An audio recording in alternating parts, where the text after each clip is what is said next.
Sports Shorts Radio. It's the fastest 2 hours on the radio, covering it all from the Fighting Tigers of LSU to the tracks of NASCAR on 104.5 ESPN Baton Rouge. Now, here's Ronnie Rance, Tommy Krysan, and Hunter McCann.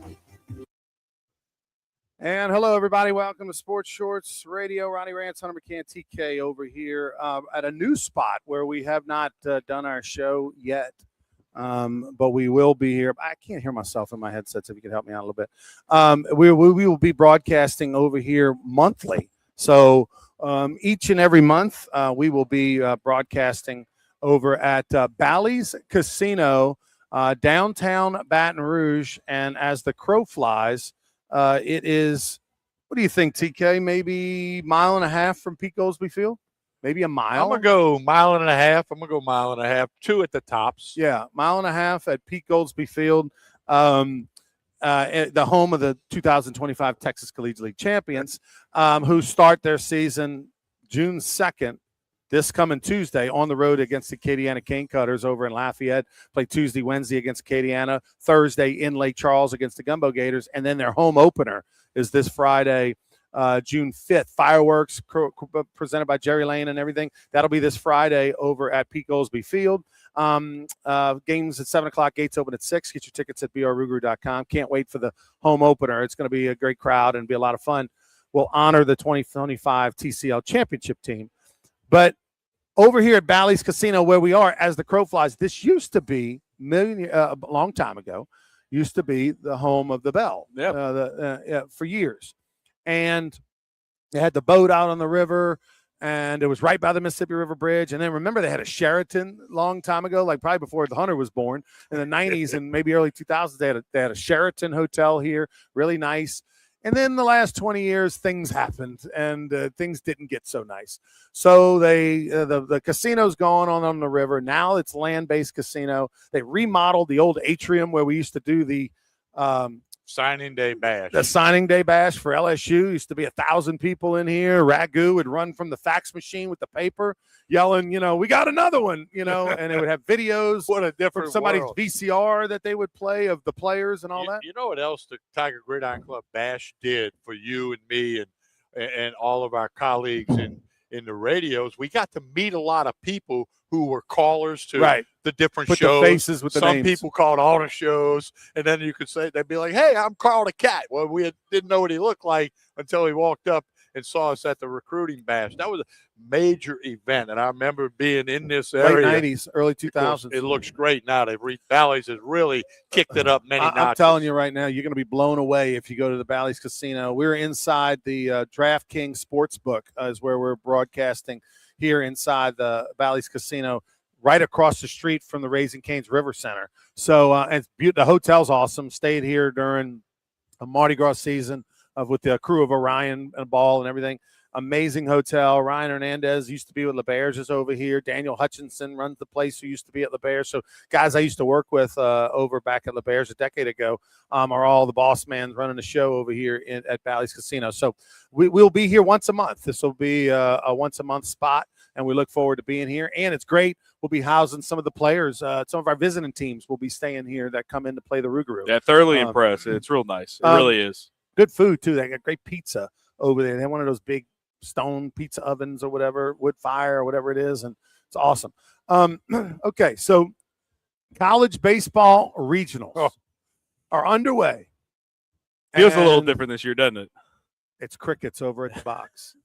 No Tiger talk this week, other than Maverick Rizzi won't be back. That's a big loss for LSU baseball. He's going into portal. This guy's 6'9", throws 95 to 100 miles an hour, just finished his sophomore year. And unfortunately for Maverick Rizzi, I don't think, fellas, he got any better this past year. I think he was the same guy he was a year ago. He did not, and you want to see that year-to-year improvement. It didn't happen with him. The portal opens Monday, June 1, for everybody. So he announced on social media he was going to do that, and now they're talking about Curiel may or may not come back. It's still an unknown about Milam. I'll tell you right now, to get Curiel and Milam back, that's a good start for constructing next year's If roster. they get Curiel and Milam back, they'll be preseason #1 in the country, Well, and Come or on. 2 at worst. and Jay With that John. pitching staff, I'm you John- gonna no, first pitch? off, all the names that are on that staff, at least half of them are going to be new names. So That's we'll true. be portal More than half. surfing. We'll wait and see. But Jay Johnson also said this week that he will be returning his entire staff, rolling over into Coaching next year's staff, coaching staff. Correct. So that's also big news. Except, you didn't get the results you wanted from, but there was a lot of variables this year, and maybe it really wasn't the coaching staff itself, but it was interesting to me that that decision was already made so quickly. But you actually have to have some stability when you're trying to rebuild from the ground up. well, and getting back to the regional, Ronnie, the Raging Cajuns had a tough one. They got out to a 1-0 lead. Amade knocked the run in the first inning. Top of one, they scored one, and then it was pretty much all Cincinnati after that. So Raging Cajuns will have to regroup up in Starkville and work at getting it done. Lamar led A&M 5-0. Oh my goodness! And they got away Did and you lost watch that? 7-5. Did you watch? Where's the stand with the pull-up banner? Behind you. Oh, there it is. Goodness, right there. We probably need to move it right here. If it was a We're snake, it just would have a been. few camera. people trying to figure It's out in the who the heck camera we are shot. over here. So here's the thing that's crazy. Did y'all see any of the Lamar highlights? I was I saw watching some the game. highlights. Yeah. I didn't see the game. I mean, Will Davis, who kudos to him, now going to be the new head coach of the University of Houston, going to get a raise, going to move up in conference as he's leaving Lamar at the end of the season. He'll go an hour down the road or whatever, so to Houston. So congratulations to him, the former Lehigh Rebel graduate, the former LSU Tiger player and coach. And, of course, his dad, who's no longer with us, would be super proud of him. His dad was a coach at LSU and recruited me, was a part of the staffs at LSU, I think, from like 88 to 90. And then he coached at South Carolina, was the head assistant at South Carolina under Coach Raines over there. And then he went and become the head coach at Louisiana Tech in the mid-90s. And then he got out of coaching at that point, went into financial advising and had a great career. Unfortunately, passed away 3 years ago, maybe something like that. And he would be so happy for his son, Will Davis. And so congrats to Will getting that University of Houston job. That's probably double his pay, something like that, in that ballpark, maybe more. But when it comes to what happened yesterday, Lamar was the 4 seed taking on Texas A&M, the 1 seed. That was a tough game for Texas A&M because, first off, these two teams play every year, right? I mean, these players are from Texas. They know the guys on the A&M team. They play at A&M at least once a year. And so there's not that complete intimidation factor where, us little guys are playing the SEC on their field. It's like, no, we know we can go beat them. They have beat them. I want to say they might have beat them. I know they beat Texas or A&M earlier this year. So they're winning that game. Yesterday, Lamar out-hit A&M. They were the better team other than about 3 plays. Yeah, a pair of homers in the bottom of the 5th put A&M on the board, gave them 3 runs to make it 5-3. But also one of those runs was a walk right after the homer, Yep. first homer, solo homer to start the inning when they were up 5-0. Lamar led 5-0 going into the 5th or 6th or whatever it was. 5th, yeah. They give up a leadoff solo homer, no worries, walk the next guy, then give up a homer. Now it's 5-3. They scuffle to get out of the inning, don't give up any more runs. But then when they gave up the tie-in runs an inning later and then the go-ahead run, all of those were on walks and hit batters and errors. And it's like, my goodness, man. So as I know that one is absolutely sickening for Lamar to lose that game to Texas A&M. There were tons of surviving advances. Florida to Ryder was tied in the bottom of the 9th. It took a solo walk-off by Florida to win that game. You had that, but you also had tremendous upsets. You had 4 number 4s beat a 1, which also happened last year. You had 4 number 4 4s. 4s won last year. Yes. Wow. Yeah. And they pointed that That's out. 4 out of 16, by the way. Here's one thing. Last year, 7 teams. The squeeze play thing with Chris Burke. It's fantastic. That's fantastic.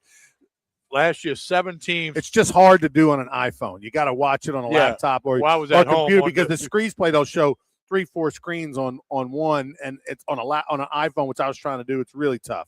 So last year, 7 teams pitched off in that first game. 17? Last year, 7. 17 out of the 16. 5 of them lost last year. Okay, it doesn't mean 4-1. This year, the people that pitched off got beat. Really? Mhm. Like all of them. All Like of them. St. Mary's beat, UCLA pitched Right. off. St. Mary's 3-2. beat them 3-2. You But know? the thing that's shocking about that game, the St. Mary's 3-2, is really it's not the pitch off that did you. It was the fact that they only scored 2 Yeah, against they St. were Mary's. wire to wire number one. First time a number one seed lost to a 4. How about LSU's opening team, Milwaukee? Came in here opening weekend. They were up LSU 10 beat, some, nothing on Auburn. 10-0. 10-0. They beat, came and took it to them. beat Auburn, blew them out, had like 17 hits or something in that game. Right. Talk about the Liberty beat Boston College. Little Rock. Goes into Hattiesburg.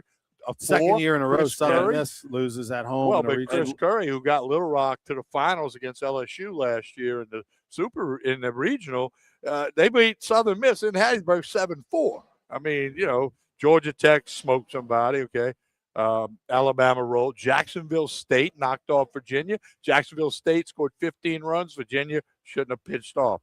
Arkansas wins. Miami wins late over Troy, one of the 5 Sun Belt teams in the thing. Tarleton State takes down UC Santa Barbara. Tarleton State plays Texas. Hal Mummy's alma mater, Tarleton State. Let's see. Everybody else, St. John's took down Florida State that was in another big one. Tallahassee. Holy smokes. And then Ole Miss last night survived a thriller through 14 innings. They had a against bunch of Arizona extra inning State. games. And South Carolina upstate beat Oklahoma State. Dude. So I want to go back and mention out something. We were talking about that Texas A&M Lamar game. Did you see? We talked about the walks being crucial. Did you see that hit by batter that happened after that first home run in the bottom of the 5th that got the batter to first? There was some controversy. Wait, say that. Which was it? Okay, so the homer happens in the bottom Which of the 5th inning. Lamar and Texas A&M. Okay. That in the bottom of the 5th, they hit a home run. Then we talked about the walk, right? It was a hit by a batter. They put the batter on first. They ended up being a pitch. Yep. So he was hit by pitch, got in the first, but they reviewed it because they initially the home plate umpire signaled it first, said he was hit. They reviewed it. This ball bounced about 2.5 inches in front of his foot, bounced over his foot. So didn't hit him, but did they review it or no? They looked at it and they said that the call stood. But it seemed clear as day to me. On the replay. You should go look at it if you haven't. That he did not. And then, of course, the very next guy hits a homer. Hits a 2-run homer. And that kind of gave Texas A&M some life. But, look, Lamar can't complain about that one because they hurt themselves so badly with the errors and they continue to have some walks and hit bat. But definitely flip momentum in that game. Yeah, no, that was a big deal. Another thing I noticed while watching Squeeze play, and again, if you have that, you need to watch it.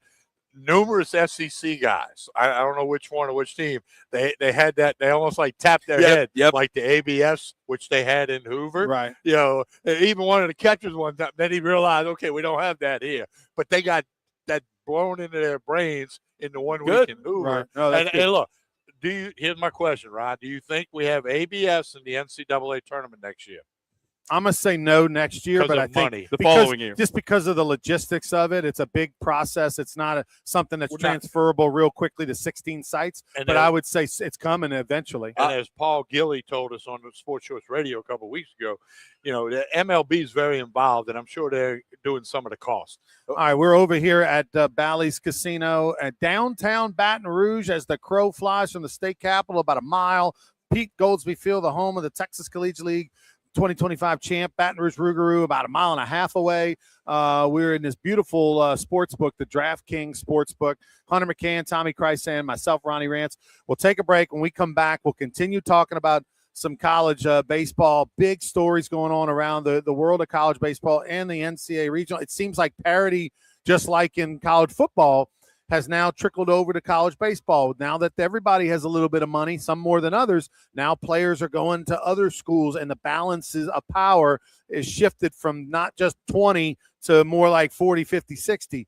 And so it's making for better postseasons. Anybody can beat anybody means something even more now than it did before. We'll continue talking about that. Plus, we'll tell you about River of Life Capsules.com when we return. Don't go anywhere. Sports Shorts will continue right after this on ESPN Radio.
Back, everyone. Ronnie Rance here with you over at the Bally's Casino inside the DraftKings Sportsbook, downtown Baton Rouge. All new casino that opened up this past fall. The hotel did. The casino's been around a little bit longer, but the hotel just opened up. Gorgeous, all brand new. I mean, look, they remodeled the old atrium downtown and the former Sheraton years and years ago. But when I say they might as well have imploded it and started from the ground up because it looks nothing like it used to. It looks like they got on River of Life capsules down here. That's right. That's right. They're doing better. By the way, TK telling you about riveroflifecapsules.com. You've heard us talk about it over the years here. And here's what's going on. If you're the guy out there and you got an achy back, you got achy joints, swollen joints, you go into the store and you're buying over-the-counter medications for pain or for swollen anything, get off of that. Go to riveroflifecapsules.com. Give them a call today. It's all natural. It's better for you. And it's made here locally with professionals that have been in the business for years and years and years that have figured out a perfect all-natural formula that doesn't give you negative side effects. It gives you all positive side effects. You can take 1 capsule a day, 2 capsules a day. You take it as needed. You can go to riveroflifecapsules.com, order a bottle today, or if you have questions, call Patrick and the gang at Angiogenesis. It's all online at riveroflifecapsules.com. You can set up a consultation, talk over the phone. But, Hunter, it's going to help you for sure. It absolutely will. I mean, it has been a game changer for all of us sitting in here at this table, for family and friends. It's not something you have to take every single day. TK takes it pretty often, almost every single day. I take it as needed. If I wake up, my back, my knee, and anything else is hurting me, pop that, gives me that clarity and that relief in my back and my knees, and just makes me feel 1,000 times better. River of Life capsules. You can go to riveroflifecapsules.com. And it has turmeric in it. Is one of the ingredients that it has, which helps you with your liver, improves circulation, high antioxidant power, lowers blood sugar, enhances brain function. So many great side effects with turmeric, which is one of the many natural ingredients that are in riveroflifecapsules.com. All right, back here over at Bally's Casino talking college baseball. Such a different world.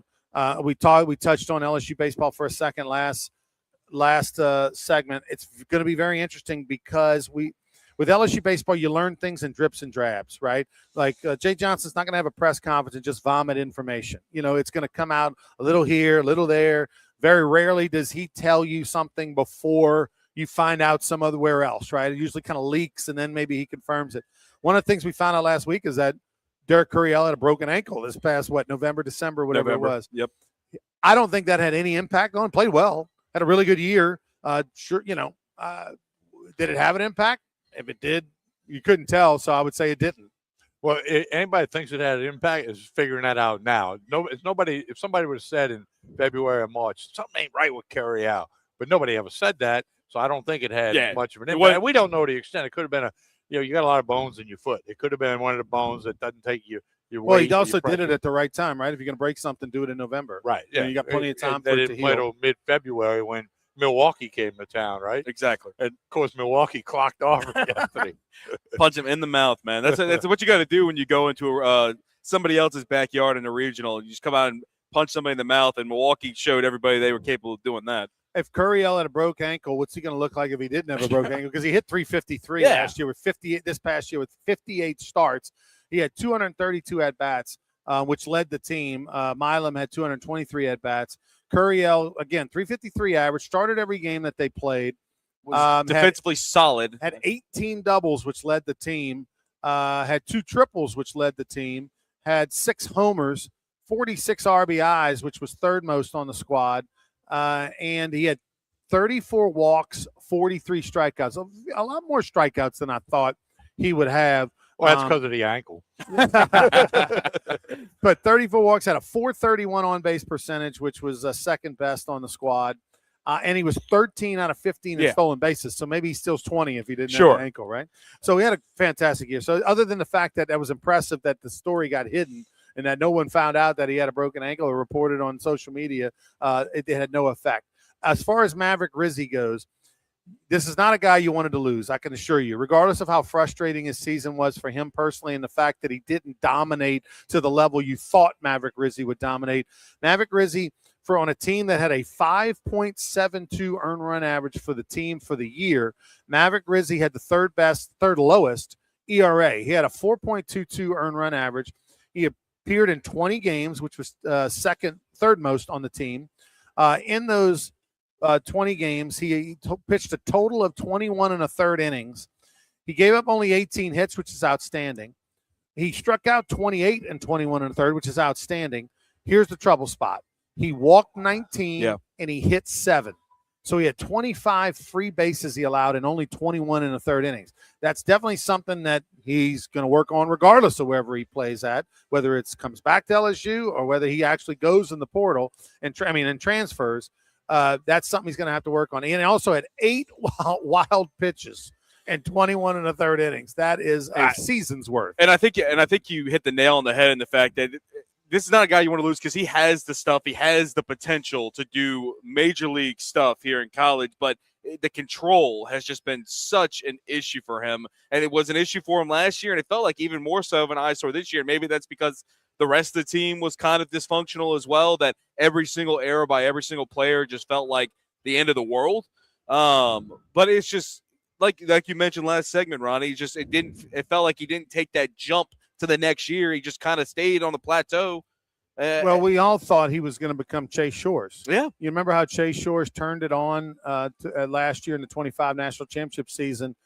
The last month and a half, Chase Shores figured it out. And then he ended up being drafted, sandwich pick, second round, something like that. Great game in Omaha. And I thought, I'm sure Jay Johnson thought, that Maverick Rizzi was going to be the next Chase Shores. And even though Chase Shores was a little up, a little down, try to make him a starter. Now put him in the pen. Okay, that's more like it. Still some bobbles, and then bam, it all clicked. And then Chase Shores, as soon as he figured out how to throw strikes on a consistent basis and get his release point there, that was it. Lights out. Nobody's touching Chase Shores with that 98 to 100 mile an hour fastball. So Gage Jump got called up to the big. Yeah, how about that? Yeah, and former UCLA Bruin, who then played at LSU. And Tommy White is tearing it up in AAA. 300. Yeah, look for him to be in the big next couple weeks. The A's, Double-A. Sacramento A's, whatever they are this year. They just call them the A's, the Athletics. They don't want to say much. It's the right organization for Tommy White to be in, right? He can go Zoom. Just because they're not going to buy free agents. Correct. They're going to want homegrown talent that they can pay cheap and control for 2 a while. years before they get to Vegas. By the way, the Vegas Stadium, where the A's are going to play, I saw some videos and pictures from this past week. They are on time and actually on budget, which is something that stadiums don't normally do. But it looks like you already see the structure of the lower bowl and everything. Like it's going to be amazing. It's right there across the street, right at the corner of across from the MGM and Mandalay Bay, next to where the airport, where I think it was the Flamingo maybe was there. I don't remember. That's the one they knocked down to put there. Yeah, I'm trying to think of the hotel that was there. But anyway, it was a hotel that had been there for a long time. And it's right there in the corner across from MGM, across from New York, across from where they had the Jester thing, Nights. The Excalibur. Yeah, Excalibur restaurant kind of deal is right there. We need to move a Rougarou series to Vegas once they open that stadium. LSU is playing in Vegas next year. But not in that. They're going there the first week of March. They're not going to be obviously in the new stadium, but they have a AAA ballpark there in Vegas. The Bombers, the 51 B-51s or whatever. And so it's going to be pretty incredible.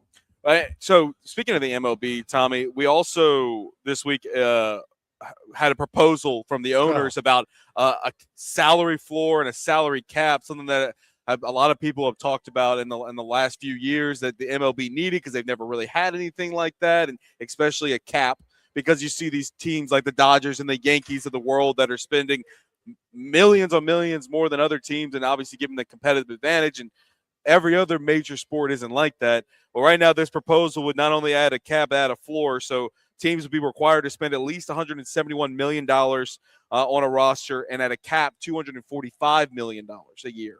And there's like 8 teams over the cap and like 12 teams under Correct. the minimum. But here's the thing. That was the first piece of the negotiation, okay? So they're going to – this will be the owners are going to ask for, the perfect thing, knowing it ain't going to be accepted. Here's the thing, though, if you're an MLB fan, what's today? May the 30th. As of today, there's a strong chance there's a lockout on December 1st.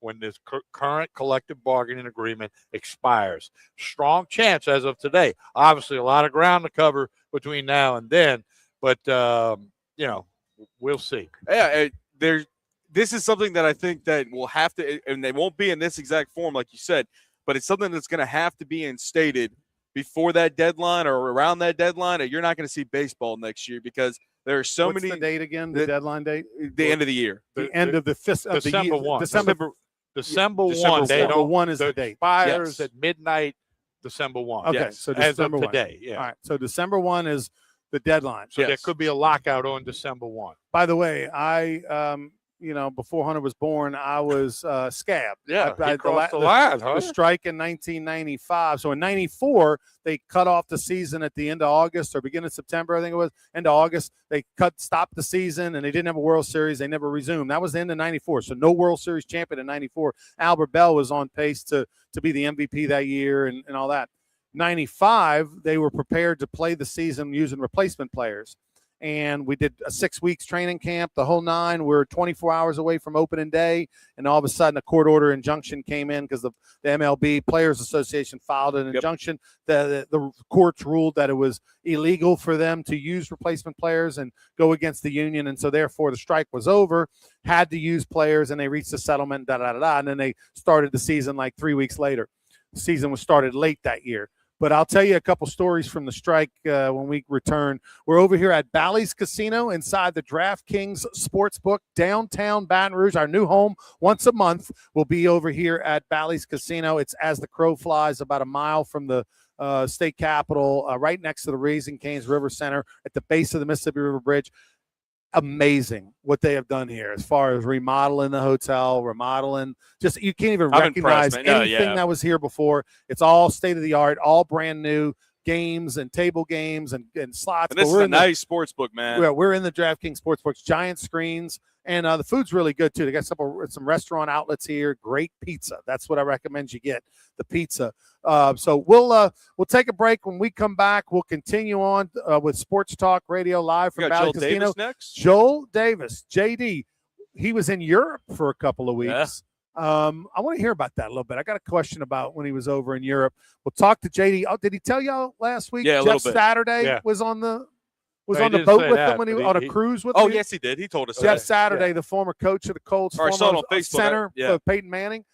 Joel stalked him on a cruise ship in Europe. I want to get the story on that one. We'll be back with more sports shorts, and we'll talk some at that segment or after that segment. We'll get into the strike of 1995. Got a couple good stories for you. We'll be back with more sports shorts. Don't go anywhere.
This is Sports Shorts Radio.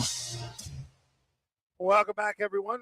Excuse me. Ronnie Rance here with you alongside Hunter McCann and Tommy Chrysan live at the Bally's Casino inside the DraftKings Sportsbook in downtown Baton Rouge, 24/7, 365. Bally's Casino. Amazing, amazing location. Come check it out. We're on ESPN radio, of course, in Lake Charles, Lafayette, and Baton Rouge, and over in Lake Charles. Opening night for the Gumbo Gators will be this Tuesday, June 2nd. Free ticket night, thanks to Mosquito Authority over there. They're the sponsor. Everyone gets in absolutely free thanks to Mosquito Authority on opening night this Tuesday, coming 7 o'clock, 6 o'clock. The gates open over at the Joe Miller Ballpark, the home of the McNeese State Cowboys. And going to be a big crowd taking on the Abilene Flying Bison, new team in the TCL. They left from another league, came over, excited to play them. Yeah, I got the website addresses up on the screen for brrugaroo.com, gumbogators.com, and texascollegiateleague.com, where you can buy a package to watch the stream of all the games. But, Ronnie, people need to get their tickets, get their merchandise, great-looking merchandise. I was at a meeting last night involving the Rougarou team over at Slits and Giggles in Baton Rouge. It was great to see. Got some big guys, Ronnie. They get off the bus. They got some big, almost look football team like. Some of these guys were really big. Some of the guys I knew from the defending championship team last year in the Texas Collegiate League. So it was Rougarou fever, turning it up a notch last night. Coach Forbes was there, Casey was there, Camille, other interns.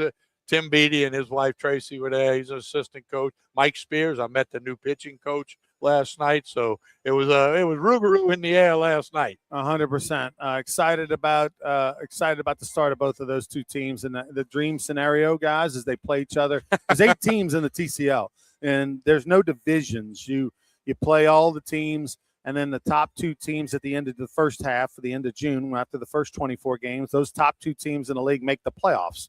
And then you have a second half, and then whoever the top 2 teams are in the second half, they make the playoffs. And then you have, so 4 of the 8 teams make the playoffs. If any of the top 2 teams in the second half are a part of the top 2 teams in the first half, then you just go down to the next team that has the best overall record for the season. And so you got a 50% chance of making the playoffs. And as an owner of 2 of the 8 teams, I've got a 25% chance of winning the championship. There you go. But that said, the dream scenario would be the Rougarou playing the Gumbo Gators in the finals, and it ending in a tie after 16 innings due to lightning. Therefore, I don't have to buy championship rings for either team. That would be the dream scenario. You got to buy them for both. No. You don't do that. That's the dream and scenario. And by the way, I will be in Lake Charles Tuesday night for the Gumbo Gator opener. Yeah, that's right. I will be there for that. If the Gumbo Gators and the Rougarou play each other in a championship game, we're going to have to get Ronnie one of those. Ronnie won't. He's going to need like more than riveroflifecapsules.com.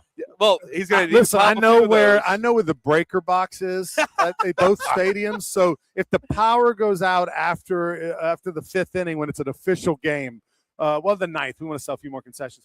About the 9th inning, when the power goes out, that's it. It's not an official. It's a tie. As soon as it's tied past the 5th, power goes. I want to out. get him one of those split jerseys. He's got that already. You already got one of those with I half. actually don't have a hat. half split Rougarou shirt with the 2 logos. I do have that. You got to give him the split jersey. Half Rougarou, half Gumbo Gators. Give him to wear to a championship game. People need to go online on TexasCollegiateLeague.com, subscribe to the season pass, because all the home team's required to stream the games. That's a league rule. And myself, and then we got 3 different play-by-play guys: Jeff Palermo, Garrett Wolbert, Patrick Wright, 3 true pros that I enjoy working with. And then I'll be up there for all the games, doing the scorekeeping and keeping the press box rolling.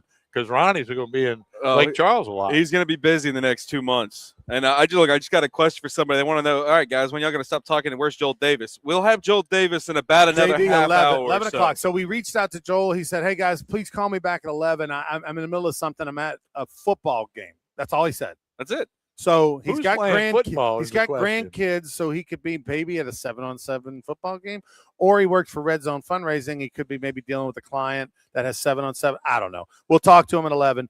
In the meantime, I'm gonna we were kind of chatting before we went to the break about the impending strike or lockout or whatever we're expecting, and I can tell you that Major League Baseball is expecting a lockout, a strike, whatever the term is we want, a boycott, whatever.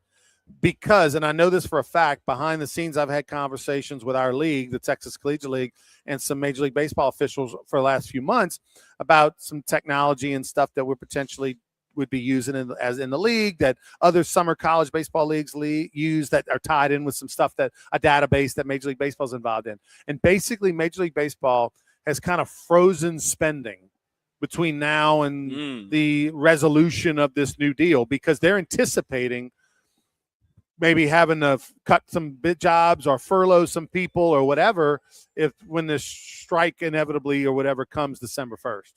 And so they're anticipating that by saying basically we're not spending any money that unless we just have to right now because we know that where we're headed. Well, and all the pundits that cover the MLB far more than we do, they cover 24 hours a day. Again, on May 30th, the feeling is there will be a lockout. And so obviously, like we mentioned last segment, the proposed floor and cap will be restructured, but it seems like that's the idea that most of the owners and the general public believe is going to be the solution that brings baseball back together. It'll probably have to be something, though, that they say it's going to be instated 5 years down the road or something like that, because there are some of these teams that are well north above the cap, the Dodgers and Yankees, that are not going to be able to get back under the cap because of the money they've kicked down the road to certain players, Shohei Ohtani, Aaron Judge. The money that's been kicked down the road so far is going to take up like half of that salary per year. I think they're going to put in a minimum, and then there'll be a luxury tax similar to what they have now. Here's the big question. If we have a lockout, does Ronnie Rance play for the Milwaukee Brewers again like he did in the previous lockout? So, here's interesting how it all went down. In 1995, they brought in – so normally the way spring training works is if you're a minor league player, you go for about 3 weeks. So traditionally, for many, many years, decades, if you were a minor league baseball player, you showed up at training camp, first week of April or something, first week of March, and you did about a 3-week training camp, and then you start your season around April 1st, right? Go to whatever town if you make the team. They bring in the position players usually around the second week of February for the big league. So they usually have about big league camp is a month and a half or so. Minor league camp's about 3 weeks. A big difference, right? So in 1995, because they didn't know if they were going to use strike players or not, they knew that there was a strike going on. They knew that a lockout going on. They knew that there was legal involved. They brought everybody into camp. And we did like a 6-week camp. So instead of bringing in minor leaguers at 3 weeks, they brought you in at 6 weeks because they said, you know what, we're going to throw all these people against the wall, see what sticks, because we just don't know what's going to transpire in the next month and a half. So you had all these guys at camp. Now, who was in camp? Those were all the people that inevitably weren't on the 40-man roster. So if you were on the 40-man roster, you were a part of the union and you were striking, right? Well, like it or not, that's what the union was doing. Now, if you were on the 40-man roster and you decided you wanted to cross the picket line and you wanted to play, you didn't support the strike and you wanted to get back, you could. And a few guys did.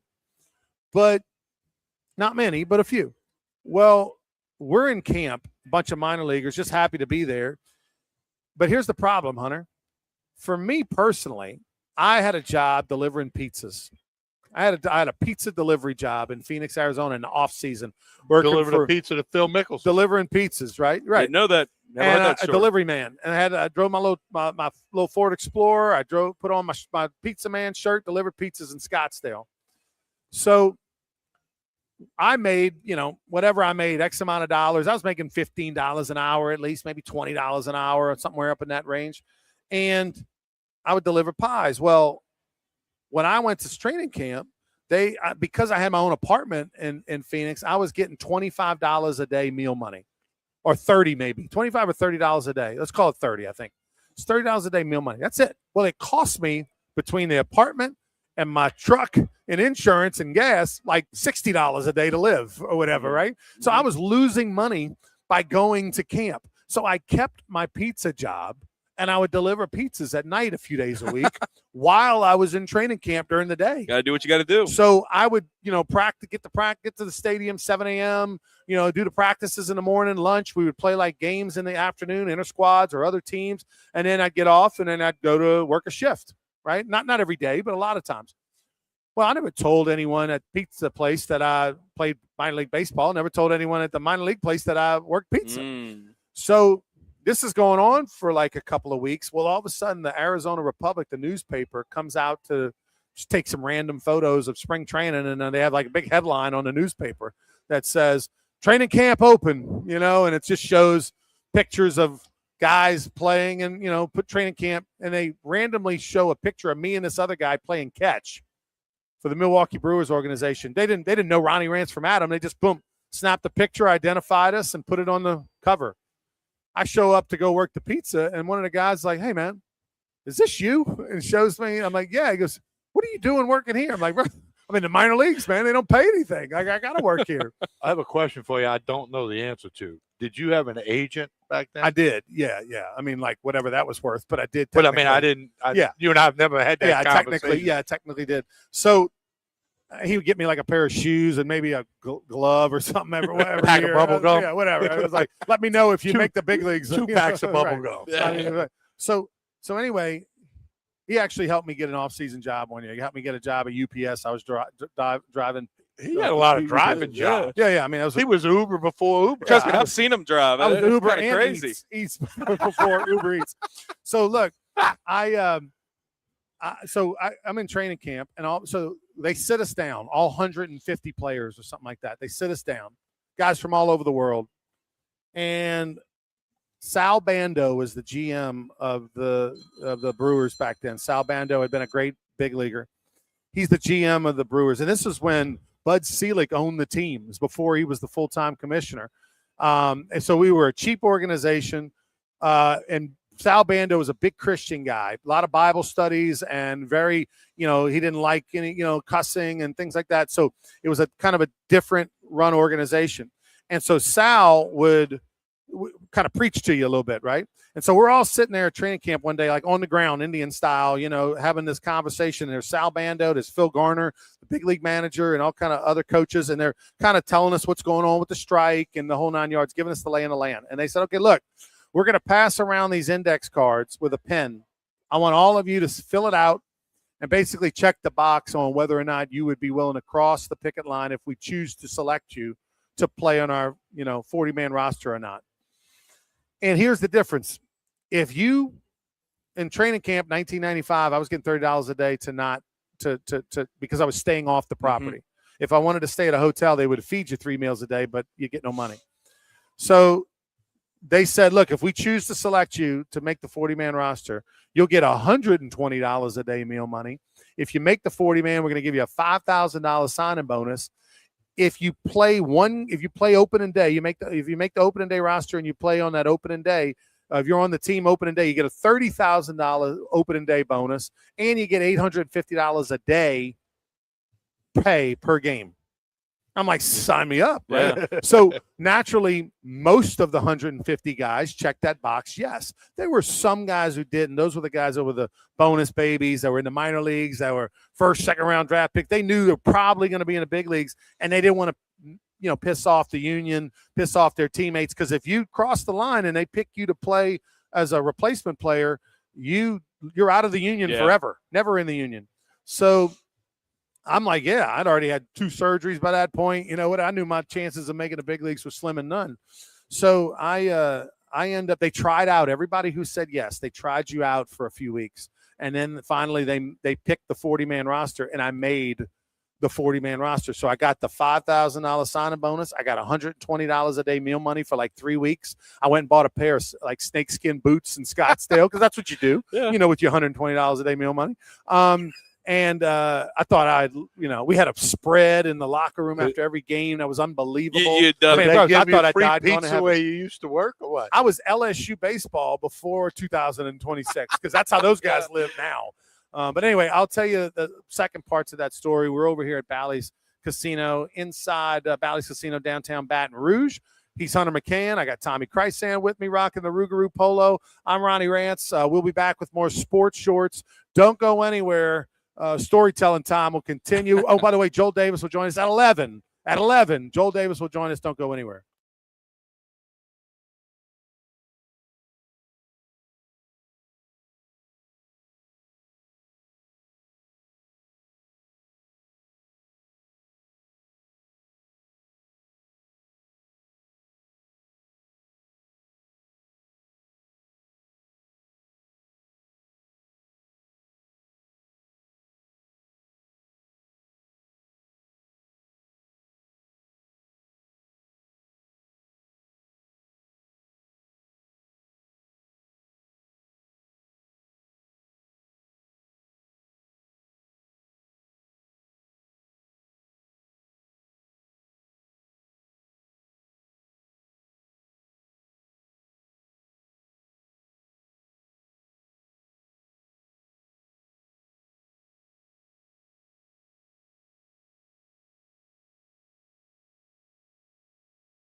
Now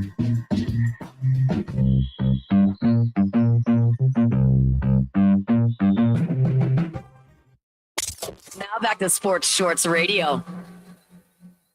Now, welcome back, everyone. Ronnie Rance, Tommy Krysan, Hunter McCann. We are broadcasting today till noon live at the inside the DraftKings Sportsbook, inside the new Bally's Casino, that the all-new Bally's Casino that just opened in the last year, downtown Baton Rouge, right across from the Raising Cane's River Center. Awesome casino. I'm telling you, you're going to be blown away when you pop down here to see it. If you happen to be downtown for any reason, base of the Mississippi River Bridge, this is where you want to wait out traffic. Come in here, have a drink, get some food, play a little bit over at the Bally's Casino, and wait out the traffic whenever that bridge is just backed up.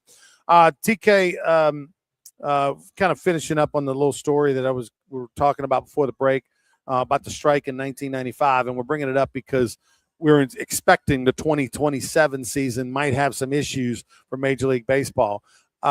And so once I got selected to the Milwaukee Brewers as a scab, and listen, when I drove into camp each day, there were picketers. There were players with signs that you had to walk by that were giving you a surly look. Some of them might yell something at you going to practice. They would come to the hotel. We had a meeting with our minor leaguers and a forum of maybe 10 guys at a table. They were trying to pitch the players not to cross the picket line, and here's why, and everything like that. And that didn't go too well. There was a lot of yelling and screaming in that meeting. But it was an amazing experience. Bob Uecker, I saw him every day. He did all of our games. But here's the funniest story of the whole deal. We are playing against the Scottsdale. We're playing in Scottsdale Stadium against the San Francisco Giants. Dusty Baker is the manager. Phil Garner is my manager. And it's a beautiful day, sold-out ballpark. We're playing on, cable, the games on TV. I don't know if it was across the country or regional networks, whatever, games on television. I got friends there. My family's there. My girlfriend's there. It's dream day, right? I'm feeling good. My arm's not hurting that day. And I'm down in the bullpen, and all of a sudden they call down, get Rance hot, and I'm throwing, and it's like the 8th or something. And I'm throwing the balls coming out good. I'm feeling good. So they put me in the game and start the inning. First guy makes some good pitches too. Throw him a slider away. It's a lefty. Rolls over on a slider away. Hits like a Bill Buckner 18 hopper to first base. And my guy pulls a Bill Buckner and boots it. I cover, flip it, safe. So they get a runner on an error. No, he was safe. So runner at first on an E3. Next two guys, I get them out. Strikeout, pop up something. Third guy comes up. Now, it's replacement, Scabs. This guy had been playing in Japan. It was a big, strong, left-handed hitter. Been playing in Japan. They called him King Kong over there or whatever. He's now going to come back to the United States, and so he's batting. I start him off. I get him 0-2. Fastball away, strike one. Fastball away, fouls it off. I'm 0-2 on this guy, and I've got Crash Davis catching. I got like a 35-year-old catcher from Bull Durham who's been in the big league, minor leagues for 15 years. So he calls another fastball away, and I'm not thinking. I'm just going to call whatever Crash Davis tells me to call. I throw another one, and the guy hits it off the end of the bat, kind of a soft liner over the third baseman's head, but it jumps up, just misses it. It rolls down the corner. We get the ball. We relay. We got to play at the plate because, remember, guy on first with 2 outs. He's on his horse. We got him dead to rights at home plate. We tag him. Catcher drops the ball. Next guy get out. So I give up an unearned run, but I threw the ball well. I go back to the dugout. I'm sitting there. I take my hat off and glove. I put it on the bench, and I'm like, okay, that went well. Well, we get 3 outs real quick. No one taps me on my shoulder and says I'm out of the game. So I'm thinking, okay, I guess I must be back in. Put my hat on, start jogging out the dugout, and realize, oh, crap, the game's over. So I try to play it off like I didn't just come running out of the dugout. So I'm hoping no one sees me. And we get on the bus. I'm the last guy on the bus after visiting with family. And Phil Garner, as I walk past him in the front row, goes, hey, LSU, because he used to call me LSU. He went to Tennessee. He goes, hey, LSU. We play 9 innings in the big leagues, right? And the whole bus starts laughing. Oh, right? no. Everyone saw. No one said anything. I got completely embarrassed. That was my moment where I was like, oh, man. That was I was so out of it mentally that I didn't even pay attention to the innings. I didn't even know the scenario. That was so embarrassing. He's Hunter McCann, Tommy Krysan. I'm Ronnie Rance. Hour number 1 is in the books. We're going to take a break. We'll come back. Joel Davis will join us at 11 o'clock next. Don't go anywhere. Sports Shorts will continue from Bally's Casino right after this.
HD2, Baton Rouge. This hour brought to you by Spencer Callahan Injury Lawyers. LA 21 12681. Offices in Baton Rouge.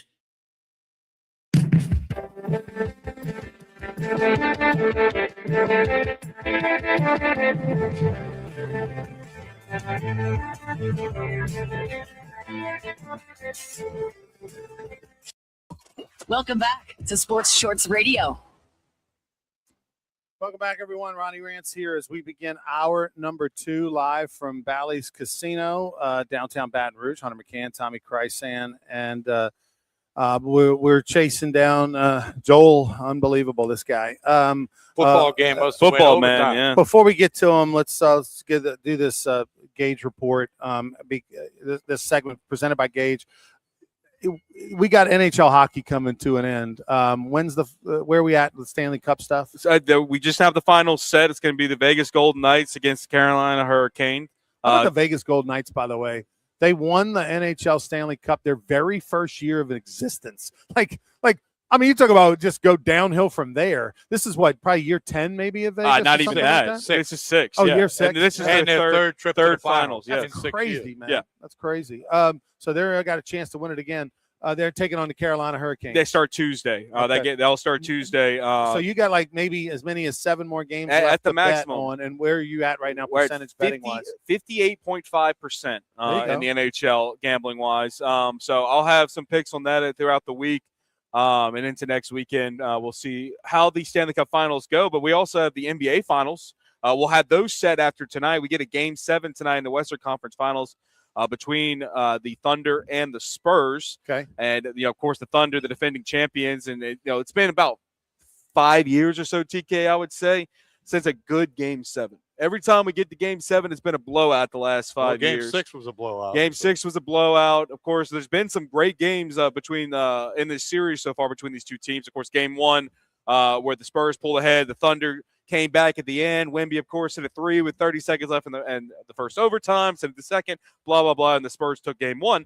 But now it comes down to a do-or-die game tonight. The Thunder, a 3.5-point favorites. Not going to have Jalen Williams. They haven't had him. Well, they didn't have him game 2, 3, 4, or 5. He only played 10 minutes of game 6, and he will not be dressing out for game 7 for the Thunder. So they will be without a key part of their offense, of course. But the history will tell you that the Thunder are going to win this game, and the reason I say that is because in the last 2 years in the postseason, they're 10-0 coming off a loss. You don't beat the Thunder back-to-back, but I wouldn't be lying to you if I didn't think that if any team that could do it, it would be the San Antonio Spurs, because this team is young and usually this is where experience shows in a Game 7 like this. But this team has not gone away. San Antonio, as young as they are, look like a veteran presence. I just hope for a competitive, close Game 7. I'm going to have my best bets posted over at WBRZ.com in just a little bit, but you already know that if you go right now, you will see that pick for tonight. I am taking the Spurs plus 3.5. I think it's going to be a close game because we haven't seen in this series back-to-back blowouts. I just don't see the Thunder being able to flip the script completely and blow out San Antonio. They may win this game, but I think it'll be a one-possession ball game. So taking San Antonio tonight plus 3.5 points. And I don't have a lock yet on this Stanley Cup Finals, but like I said, I'll have that over on my social media and WBRZ's best bets sometime this week. Get you a pick in for the series and who's going to be hoisting up the trophy by the end of the weekend. Gage. Yes, of course. And this segment is brought to you by Gage because we are just weeks away from hurricane season. You need to make sure that you have your home and business protected with a Cummins standby generator from Gage. Gage has been in business since 1980. You can trust them. They're the #1 Cummins dealer in the Gulf South. So you want to make sure that you get yourself a Cummins standby generator. You can contact Gage at 225-753-4243, or you can visit them online at gage.cloud. How about the story this week about gambling in sports that has shocked a lot of people, but this isn't going to be shocking. No. And I think it's going to be, we're going to hear stories like this every year from multiple spots because of betting, and there's a million apps, and it's so easily, and just about every state allows it, et cetera, et cetera, et cetera. Used to be gambling was something that you met a bookie behind a pizza place with an envelope, and you made sure no one was following you, and you paid them off, kind of thing, or he paid you, which usually you paid him off. Now it's all light of day, right? Offshore accounts, apps, everything's electronic. Rarely do you even meet your bookie in person, or you doing it through some sort of casino or whatever. We're here at the DraftKings Sportsbook. DraftKings, one of the biggest companies in the world. But this story is incredible. Oh, I mean, absolutely. It's been almost 2 months in the making, a month and a half now in the making, about Brendan Sorsby, the Texas Tech quarterback that at one point was going to LSU. Yeah, it was between LSU and Texas Tech. He chooses Texas Tech, and then shortly after, they get into spring training and everything.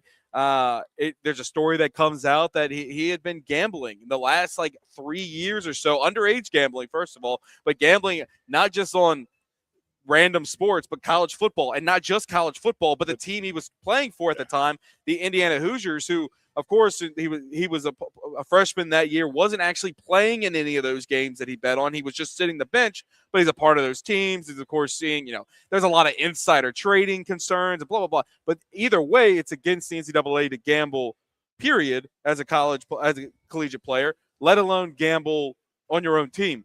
So he got sent to a rehab facility. He just got out of the rehab facility a couple weeks ago, where he was diagnosed with a gambling and anxiety disorder.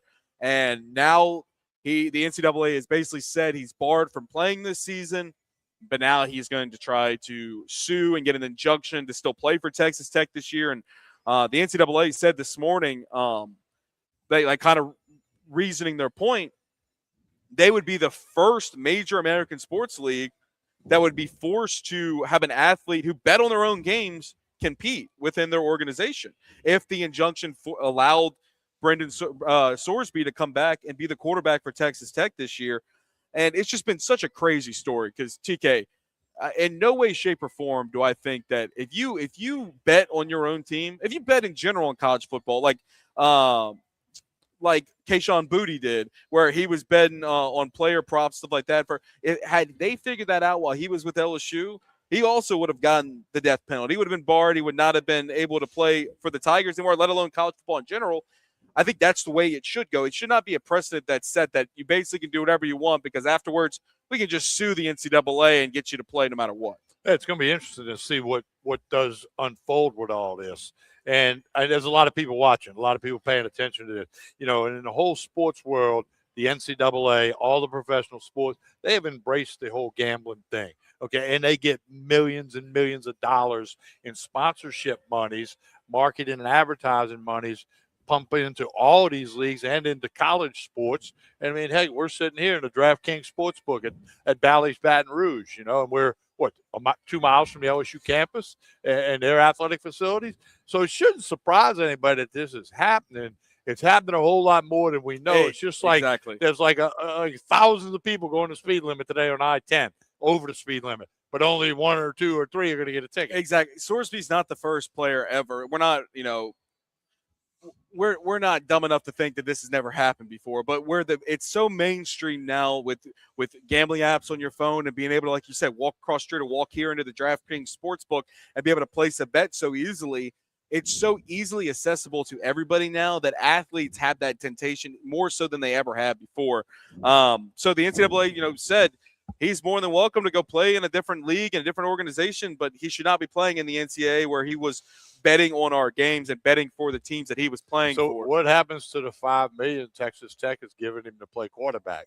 Well, if he doesn't play quarterback, I guess he doesn't get the money. It depends on what the way what the contract was exactly written, right? I would I would think this wasn't a surprise to people, right? I would think that they knew about this. Well, I think they knew he was betting until he came out and said, I bet on my team to help me stay engaged with the game. That's what he said about whenever he was sitting on the bench in 2022 at Indiana. And, of course, he was losing a lot of bets, too, because that Indiana team in 2022 was not very good. It wasn't your 2025 Indiana. It would definitely not. And so that's what it made him feel more alive and connected with his teammates because he wasn't out on the field playing with them or contributing, that it felt like he had some skin in the game to be able to bet on his team. That was the argument that he made. And his agent and his representatives are trying to say he has a disease, right? They checked him into rehab. He's doing, I think, a 35-day rehab. It's already over, yeah. It's already over. Did a 35-day rehab. They're trying to say that it's the same as this, that, and the other. But here's the thing. They said that basically the mental disorder should not be used against him because it's a disorder. Right, but what's the same thing as being an alcoholic or a drug addict? It's all the same thing, right? It is. Yeah, I'm addicted to porn. I'm addicted to alcohol. I'm addicted to drugs. I'm addicted to gambling. So you get a pass? Just because you admit you're addicted and you get some help, it doesn't mean there's not consequences for your actions. It's the same as saying, well, that guy killed everybody, but he had mental illness. Still doesn't mean he didn't get a free consequences. Pass. Yeah. It's just, okay, maybe we understand this was something that led to that, and he was more likely to go crazy than if he didn't have the mental illness. But it doesn't mean like, oh, okay, then no problem. You have mental illness. And that's kind of what it sounds like his people are trying to do. Well, they're trying to say, oh, well, he's got a diagnosed issue. He's addicted to gambling. Well, you know what? He ain't the first athlete that's been addicted to gambling. There's been tons of people that have been addicted to gambling. You get caught, there's consequences. Your eligibility is gone, my friend. Well, you see, the NCAA's track record in court is not real good. That's the tough part. Chambliss, the quarterback at Ole Miss, they gave him, he was said couldn't play, then some judge ruled he could, and the NCAA can't do anything about it. And he's the high odds-on favorite for the Heisman now. Right. Of course, he's at Ole Miss. LSU goes there September 19. That'll be a whole nother story. But people shouldn't be surprised that this is happening. This is just a tip of the iceberg. And one more, it wasn't a one-off thing. It wasn't like they figured out that on week 3 of 2022 he bet on Indiana. Blah blah. This dude placed thousands of bets over the course of the last 4 years. $90,000 worth of bets. I think $90,000 worth of bet, and north of, I think it was like 3,000 to 5,000 or 8,000, something like that. bets. Either way, it was a huge collective bets on a multitude of things: college football, baseball. He was betting overseas on some basketball games and so on and so forth. He has an issue, and he just turned 22 back in January. So he was 19 years old, 18 years old, placing those underage bets. That's a lot. That's a lot for a young kid to not understand what he's doing. But once again, you don't get a free pass. You don't get to say, "I'm sorry, I was young. It was a long time ago." Ignorance of the law is no defense. Well, and Texas Tech also in the news this week with Texas over. So that's a whole nother it's story. a whole other thing. But to reset the stage for you, earlier this week, Steve Sarkisian and Texas had a press conference. I talked about strength of schedule, and Sarkisian made a comment about, he didn't say Texas Tech, but he said there's another team in our state playing a different conference, but their strength of schedule is so easy and they still get into the playoffs. Like our 2s and 3s at Texas could play their schedule, and I'm telling you, we'd go undefeated. Once again, they didn't say Texas Tech, but Texas Tech quickly spoke up, and Joey McGuire, their head coach of the Red Raiders, said, "Okay, Texas, let's put your money where your mouth is." He said, and Joey McGuire and one of their boosters, Cody Campbell, said, "We will put up $2.4 million.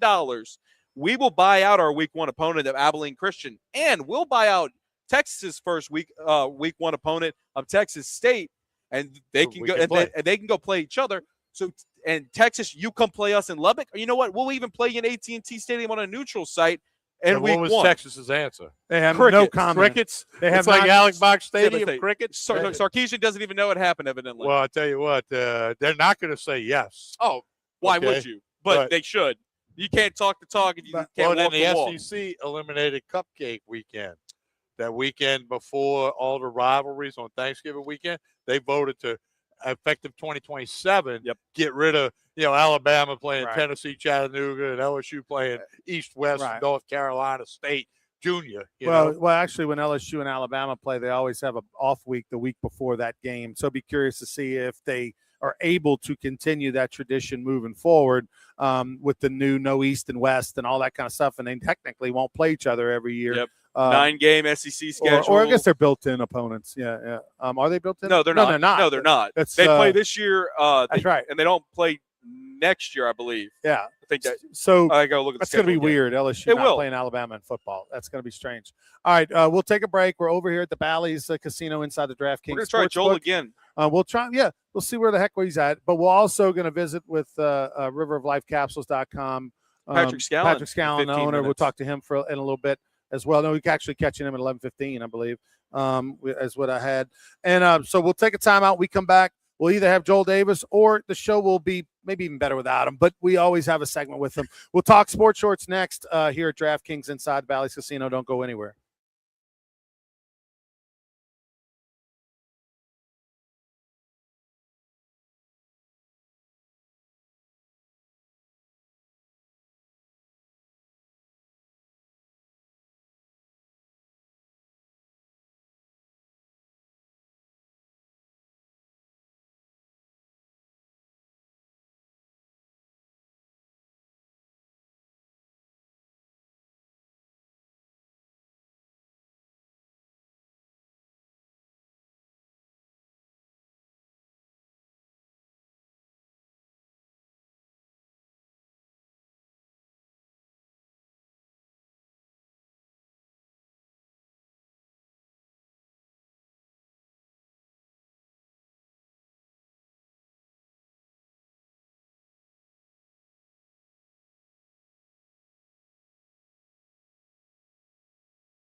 Sports Shorts Radio.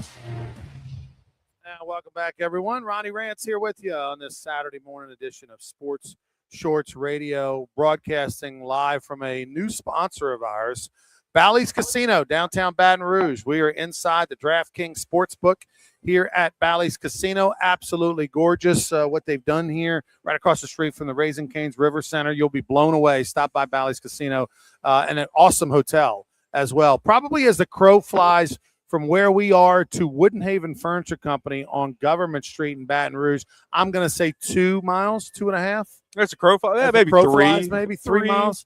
But not far from where Joel Davis normally is on Saturdays. But he's not there this Saturday at Wooden Haven Furniture Company. Where are you, Joel? How many long tosses, Ron? Oh, that's 1991, Ron Rance. It would probably be about 12 long tosses, but now 100. Oh, absolutely. Yeah. Let me tell you something, buddy. It's probably still, even with a bad shoulder from many years of flag football and softball, I still think I could get it done in 30 long tosses, Ron. Don't put you put your money where your mouth is. We might have another a toss off in 2026. We haven't had one in over a decade since you and Buzzy Heidel did your famous toss off between Alex Box Stadium and the Co-op Bookstore, which later became the headquarters for walk-ons next to the original walk-ons. So we might have to try that again. Little different route. You might have to, it's not a direct route. There's some neighborhoods in between that maybe we have to work around. But anyway, where are we finding you today, Joel? So right now, I just left Live Oak High School. Had a volleyball onboarding meeting with the fundraiser, a little Live Oak volleyball. Had that this morning at 10:45. So I had to take a little time off from the Wooden Haven Furniture Company, but I'm hauling Series A back to the Wooden Haven because I just got a text message from the wife. Needs your help. Busy. Yeah. Super busy already. And my maps are going nuts, Ron. My maps won't stop pinging me, dude. Anyway. What you know how to get to your business without using Not from map. Live Oak, Ron. Oh, from Live Oak? I mean, give me a break, dude. Jeez, this guy. He's such we're going to go Greenville Springs Road. I got to go Range Road. It's not hard. It's really not hard. He's like 3 turns. But when you're talking when I'm talking to you on the phone and I'm driving and I got a million different things going on, Ron, it's not easy. Got it. Okay. All right, Joel. So, but you were here last week. I was not. You had a chance to talk with them to recap your European vacation. I do have one question. When you went to Europe with your wife, and how long were y'all there for? 12 days, Ron. 12 days. 12 days. You did a river cruise, a Viking river cruise. Was it Viking or was it an off-brand? It was an off-brand? You went off-brand. No, it's actually above. No, Viking just on the top of the mind. Amma Waterways. Amma Waterways is just as big, if not bigger, than Viking. Okay. And we were on a boat that was on its literally like its third actual cruise. So brand new boat. Gotcha. And on that boat, you were there with Jeff Saturday, the former head coach of the Indianapolis Colts. He was a center for Peyton Manning, won and played in a couple Super Bowls. He was there, and you sent me a picture of him from like a TMZ type picture where you kind of stalked him the first day that you saw him. No, dude. My question is, did you ever befriend Jeff Saturday? Was there any ball talk? What did we do? All right. So to make a long story short, no, because Jeff was clearly on a cruise with his wife and his wife's parents. Game changer. They were basically, I guess it was almost like they were their suitors. That they were like their babysitters. That they were babysitters of the older people. And so, everybody hooked up in their little groups of people. They made friends, and I just happened to make friends with some really, really cool people. A couple out of and look, my wife is not super into that kind of stuff. Making friends. She doesn't need to know other people, right? She doesn't need to know other people. Like I'm the talky guy. She's not the talky guy. Yeah. So anyway, one of the cool people that I met on the cruise, and it was so funny, is this guy, and you can Google this guy. His name's Gary Rose. Gary Rose. And the Group of reason why Gary I'm telling Rose, you Hunter. That's what I'm doing right now. Gary Rose, producer, Hollywood. Okay. Okay. Gary Rose, This producer, guy- Hollywood. Got it. Okay. He produced thousands upon thousands of commercials, like big time commercials, stuff you Okay. see on nationally, like lots of Super Bowl commercials and Nice. stuff like that. Friends with like, the who's who of Hollywood, lives in the who's who of Hollywood Okay. Hills, lives next to Jeff Prost, that kind of stuff. But I mean, the storytelling, Ron, the storytelling that I got to hear from this amazing guy was for 9 days was just the best ever, man. Totally, really became friends, and man, it was just what a.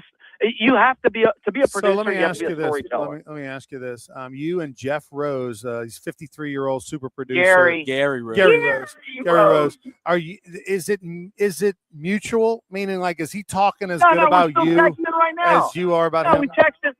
We've been texting since we got back. Okay. Our whole group is still Okay. texting. Okay. And that's good. I'm glad it wasn't just one way. It wasn't a one-way crush. Well, he found me I think he found me just as interesting as I found him. Yeah, he's like, Just this 'cause of my guy. world. This guy builds furniture in Indonesia, and he sells discount cards. Like, he's a Renaissance man. He's a Renaissance man.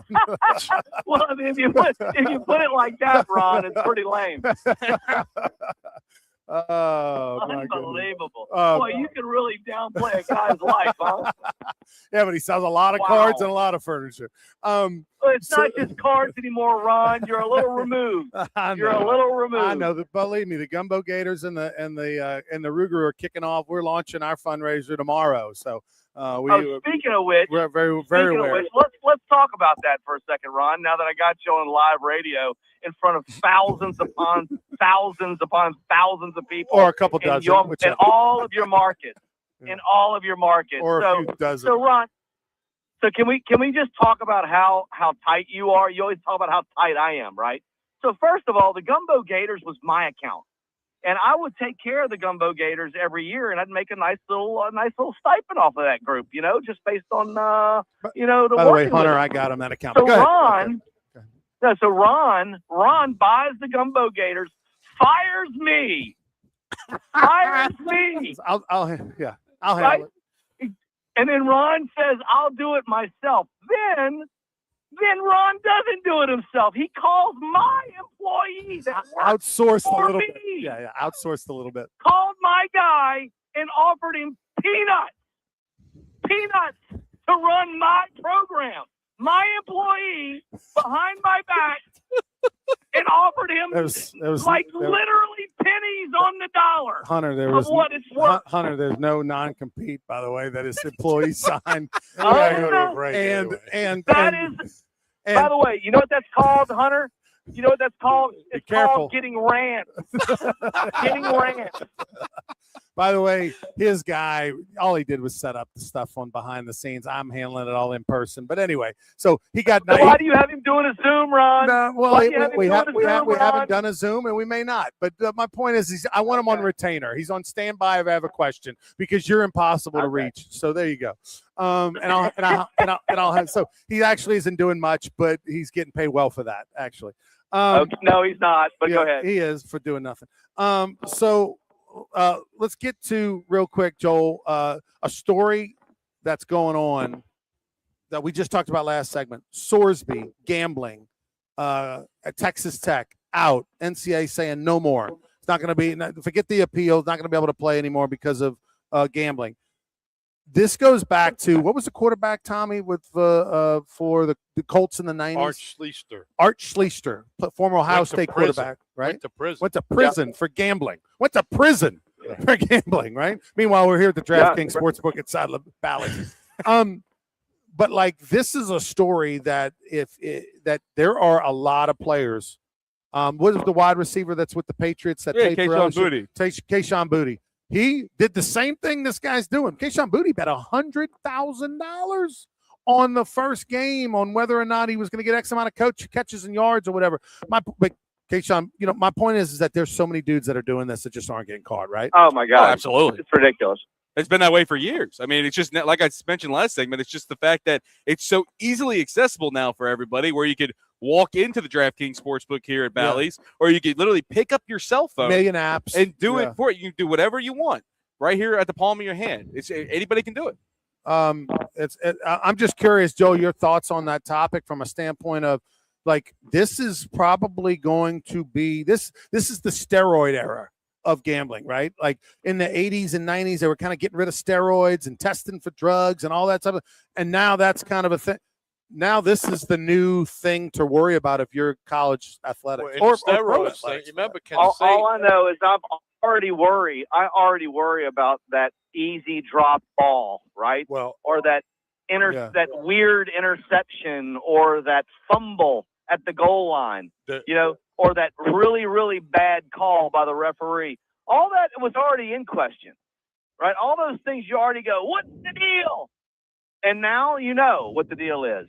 Hang on, TK's got something. TK's got something. The perfect analogy when you refer to the steroids, and when Jose Canseco came out and said 80% or more doing steroids, people were laughing. No, it's more like 5%. No, maybe 10. But you're totally wrong. Canseco was totally correct. That's the same thing with Sorsby and Bucci and other guys that have been caught. There's who knows how many others that just hadn't been caught. So it's the tip of the iceberg. And if somehow Sorsby plays for Texas Tech, No, he's not. there's a big problem. No way. You say that, but if they There's gonna be a lawsuit, they will, and if they get the injunction, he will play. He will play before anything. By the way, how in the hell can the government, a judge, allow him to play when now he's come out and said that he gambled on his own team? Oh, by the way, he's out of eligibility anyway. And so if they do that, then there's just zero rules. Why do we even have an NCAA at that point? Like, just do whatever the hell you want. He had to go spend 30 days in self-improvement program, for God's sakes, over gambling. Oh, but here's the bigger question. Would you drop a second-round draft pick on him? Still, huh? If you think he can help you win, that's where we're at. team will say yes. If you think he could give you good betting information for your teammates, I think he's a great pickup in the second round. Unbelievable. I think if it wasn't gambling, and maybe if it was just like wife beating, he would probably go for a second round pick. Isn't that unbelievable? Right. Gambling seems worse than domestic violence. Josh Jacobs allegedly the past week, or if he aligned himself with Trump, or he aligned himself with Obama or Biden, and then half the country's mad at him. That's not worthy of a second round draft pick. But gambling, absolutely. Let's get this guy in the.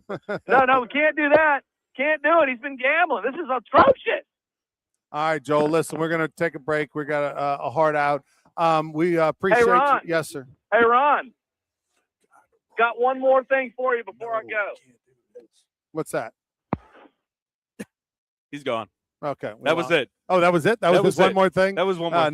Nice. Good on him. He's so bitter about the whole fundraiser thing in Baton Rouge and Lake Charles. I'm glad. All right, we'll take a break. Be back with more Sports Shorts live from the DraftKings Sportsbook inside Bally's Casino, downtown Baton Rouge. Don't go anywhere.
Now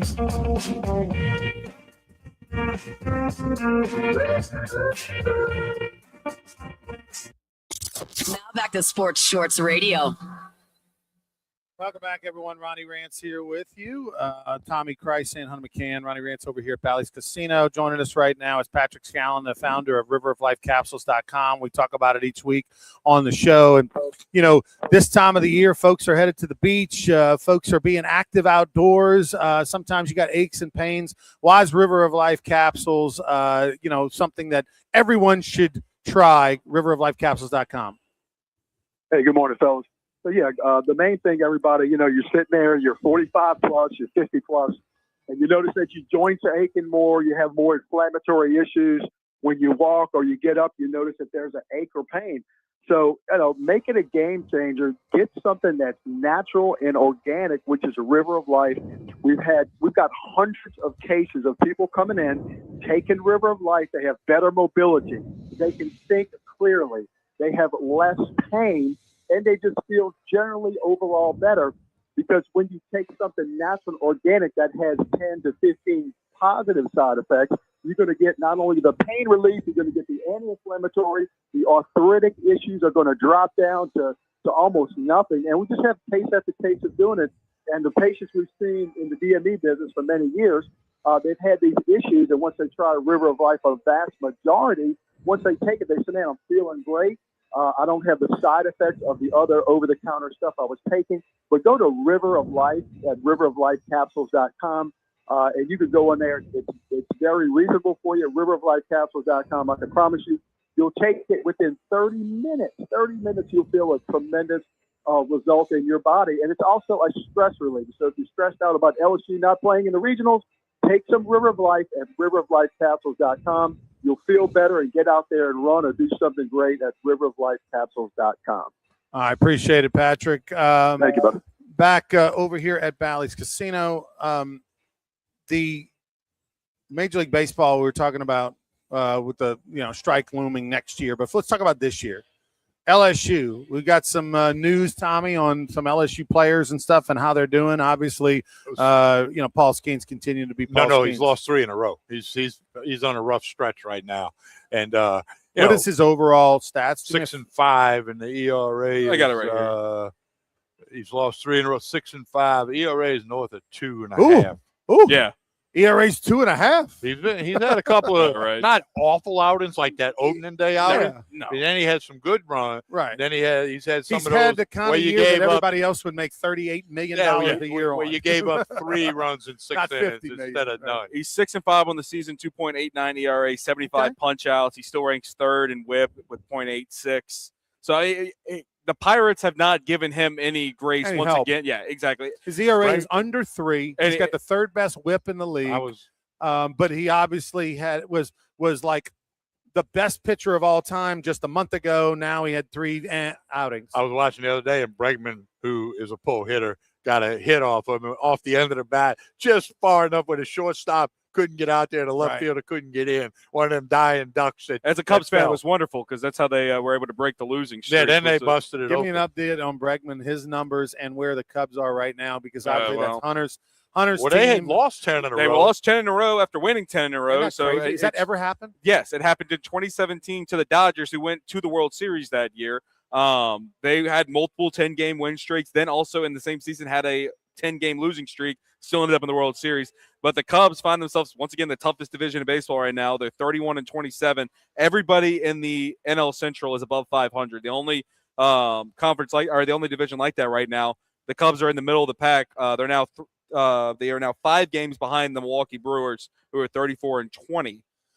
So Chicago and kind of they last night they lost a 1-run game 6-5 to the Cardinals. That is unbelievable. Is there as an avid Cubs fan who watches every game, what happened to them to lose 10 in a row? Well, they Did can't- someone get hurt? Like No. what happened? The entire team slumped. I mean, everybody was ice cold at the plate. The Cubs were putting up 2 runs a game.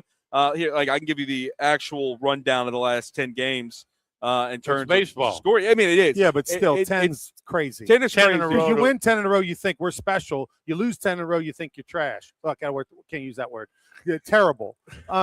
So You're not good. not good. Yeah. So not good. when the Is Cubs this on? Is this? You is this could mic be on? better. All right, all right. when the Cubs finally started losing, it was after they won against the Rangers to win 10 in a row back on May 8th. Then went on a 10-game losing streak following to the Rangers. They scored no runs against the Rangers, no runs again against the Rangers, 2 runs against the Braves, 1 run against the Braves, 2 runs against the Braves. Let me figure. Actually, sorry, that was when the 10-game win streak got split up.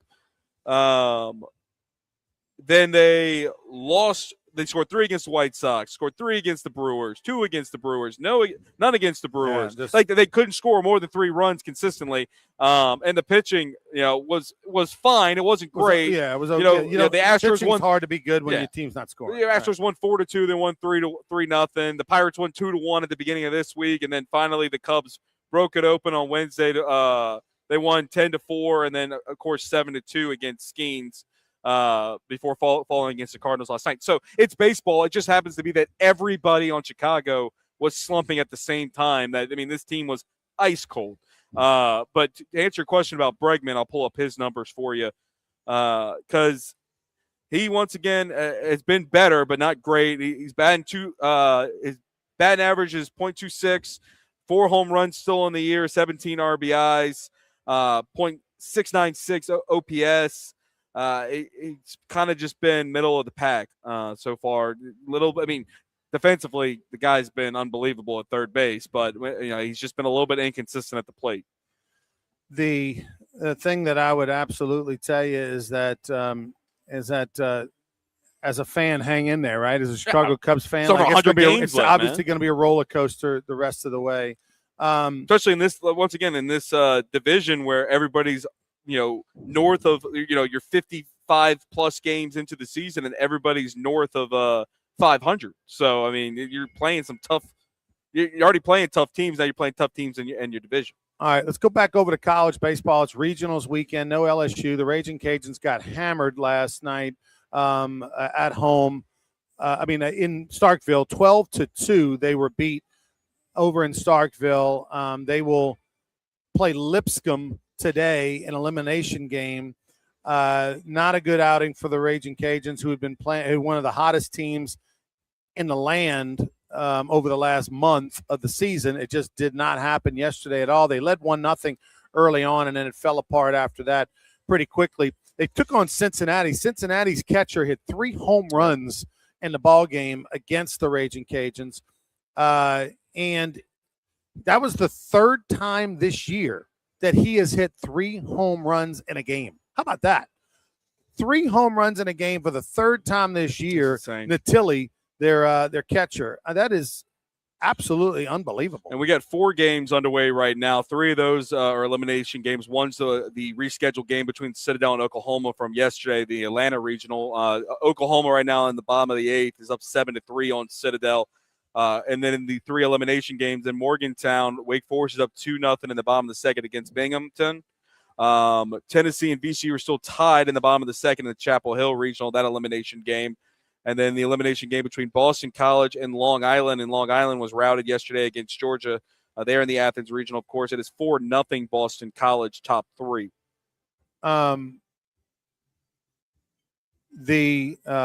What you call it, 5 teams from the Sun Belt Conference got into the NCAA tournament, which was the first time that had ever happened, that 5 teams from the Sun Belt went in, which is great. They had 4 in 23, 4 in 24, but only 2 last year. Coastal Carolina and Southern Miss both hosted regionals, and there was nobody else. Troy felt like they really got gypped last year and should have got in. They got in this year. They got beat. Troy got beat by Miami 10-5. 4 of the 5 teams in the Sun Belt lost. Mm-hmm. Coastal Carolina lost. They've been terrible the last month of the season. They've been just slumping awful. Southern Miss lost at home. Texas State lost against Texas State. I'm going to get to that. Troy lost to Miami 10-5. And UL, of course, got beat 12-2. Texas State, who was controversy that they got in. They were the 5th Sun Belt team out of the 5 to get in. There's a lot of people that thought maybe they didn't deserve to get in. Texas State beat Southern Cal, a ranked team who had been playing really well. Texas State beat Southern Cal 5-4 over in College Station. So 1 lone win for the Sun Belt, and of course, it comes from the team who was lucky to get in. Kentucky was also last minute to get in, and they beat Wake Forest, who's coached by Tom Walters, former UNO coach. So Kentucky did get a win, and there was a lot of people didn't think they should have been in. So other games, so there was a bunch of upsets yesterday. As far as games to watch today, what do you have? Well, you just want to. I want the Sun Belt teams that lost to do better. Or maybe the Raging Cajuns can get it going. So looking at the schedule, some games that they have going on today that of note is. I'm looking forward to UNC East Carolina. To be honest with you, I'll be interested to see how East Carolina bounces back after that track meet yesterday, and they play a really tough UNC team that won yesterday. I believe it was 8-0 against VCU. So I'll be interested to see how they do at Chapel Hill Regional, because the Eastern Carolina team coming into the weekend, I was pretty high on.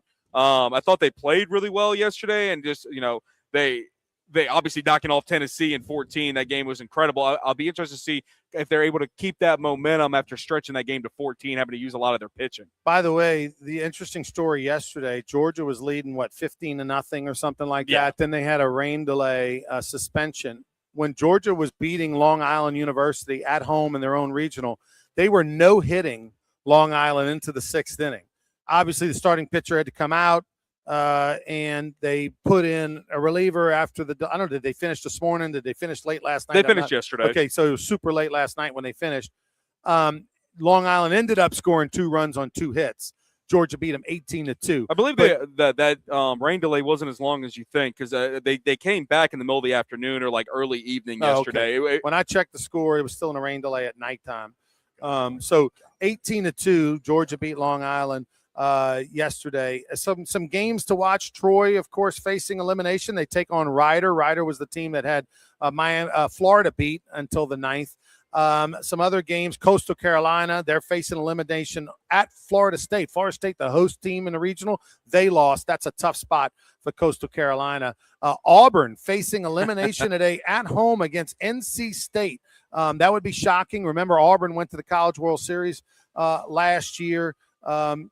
Another tough one facing elimination, Southern Miss facing Virginia at home facing elimination. So there's going to be some programs and some teams that are going to get their feelings hurt today because there's some tough eliminations games. And, of course, 4 o'clock, which is 3 our time, I believe. 3 o'clock our time, UL and Lipscomb will be playing in Starkville. And looking forward to the Trojans of Little Rock and Jackson State today. See if the Trojans can keep it going. That should be a good Jackson State, a heavy favorite, minus 330 on the money line against Little Rock today. Jackson State? Yeah. Jacksonville State. Jacksonville State. Excuse me. Sorry. From Alabama. Yes. Hey, before we go to break, Court Street Cafe, steak night tonight in Port Allen, Sunday brunch tomorrow, 8 a.m. to 2 p.m.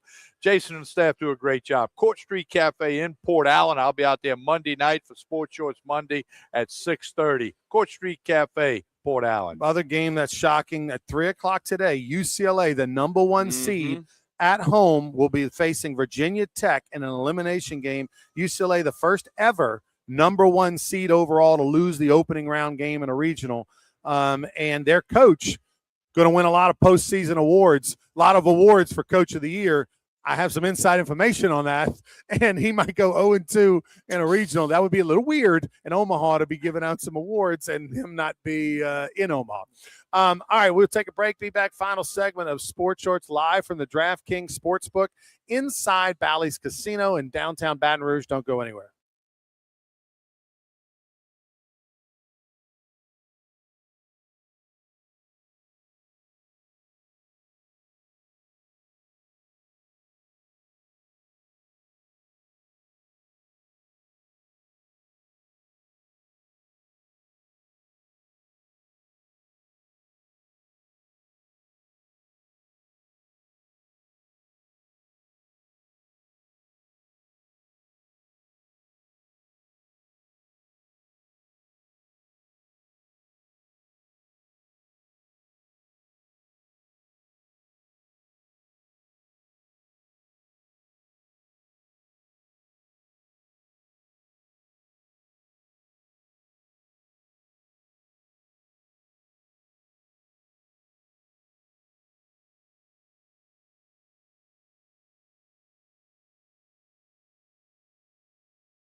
Welcome back to Sports Shorts Radio.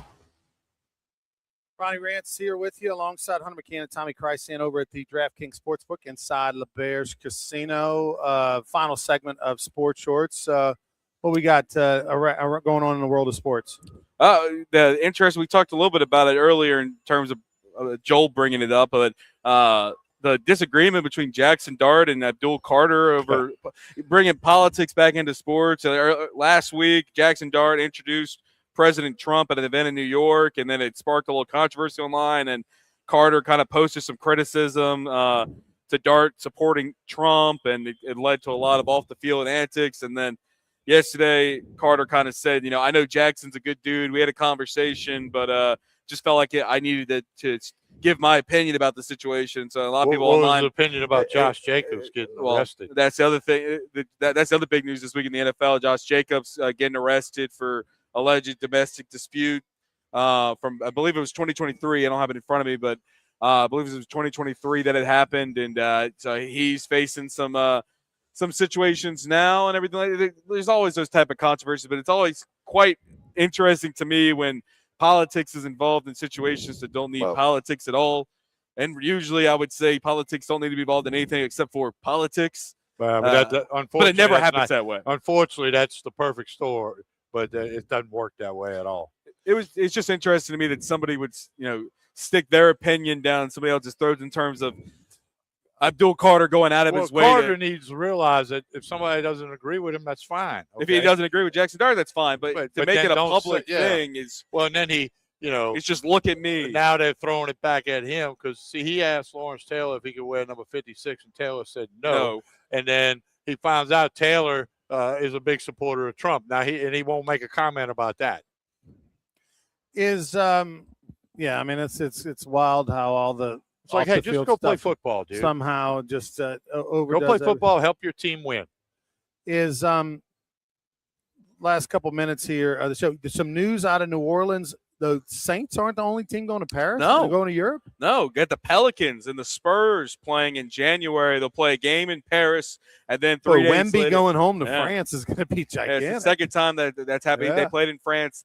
Last season played in France, and then now they'll play in France against the Pelicans. They stick the Pelicans over there because because the Saints obviously have some ties and the Pelicans have some connections to Paris. And also because nobody cares about the Pelicans. It's all about Wemby. You could put us three playing against them over there and sell out a building. Well, I don't know about that. And they may be 100%. They may be defending champ Spurs if the Spurs can punch their ticket tonight and play the Knicks in the finals, and we'll see how that goes for the NBA Finals. But Pelicans will play in France January 14th, and then 3 days later turn around and play in Manchester, England, against the Spurs as well on Sunday, January 17th. That's really cool. And speaking of Game 7 tonight, Oklahoma City at San Antonio. Oklahoma City, a man down. No Jalen Williams, which will just like I mentioned earlier in the show, he was out game 2, 3, 4, and 5. Came back game 6, only played 10 minutes, and then they said game 7 he's a no-go. So he hasn't been a vital part of their push here in the Western Conference Finals, but he's a key part to their success, and he's the difference maker when the other guy, when Jay Gilgeous-Alexander's having a bad game, Williams always seems to be the one to pick up the slack. So in these situations where the Spurs have grabbed 3 of these games so far in the conference finals, it's a lot of times because of the fact that there's nobody to pick up the slack for Gilgeous-Alexander. So we'll see if that plays a big factor, whether that's tonight or if they punch their tickets to the finals, if Williams will be able to play against the Knicks. That's Wemby is turning out to be the dude. I mean, good as advertised. I mean, when he first came out, they call him the alien and all that. But man, there's no other way to describe 22, 21, 22 years old, 2 or 3, something like that.